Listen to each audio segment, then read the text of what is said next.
तो हलो परदेश गे पगली छोड़ी गेले पियावा के घर।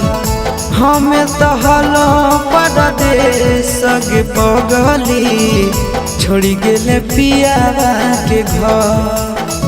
तनी को न कहले हमर आबे के सवाल, तनी को न कहले हमर आबे के सवाल।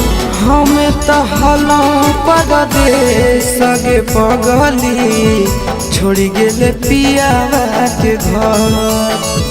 हमें तो हलो परदेश गे पगली छोड़ी गेले पियावा के घर।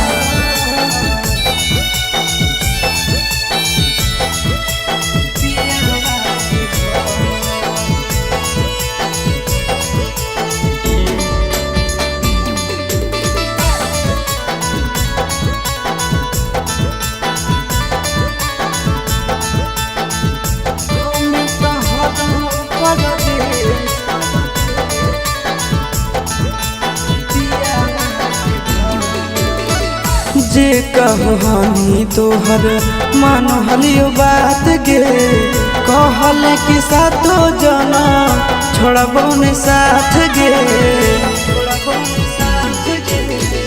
जे कहनी तोहर मानो हलियो बात गे, कहल कि सातो जना छोड़बो ने साथ गे।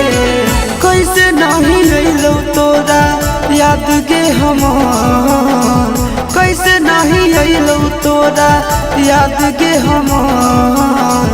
हमें तो हलो परदेश गे पगली छोड़ी गेले पियावा के घर। हमें तो हलो परदेश गे पगली छोड़ी गेले पियावा के घर।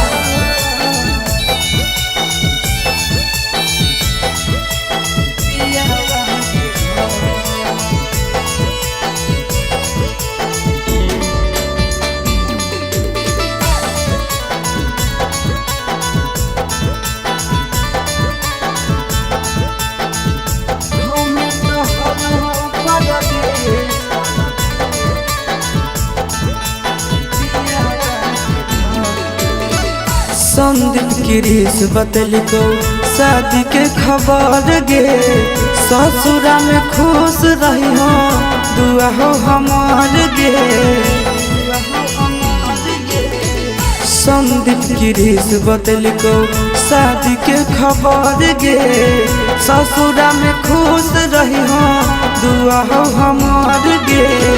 तोरा बिना घुट घुट आशीष जइतो गे मोहन, तोरा बिना घुट घुट आशीष जइतो गे मोहन।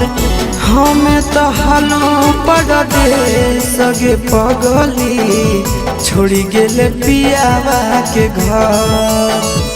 हमें तो हलो परदेश गे पगली छोड़ी गेले पियावा के घर।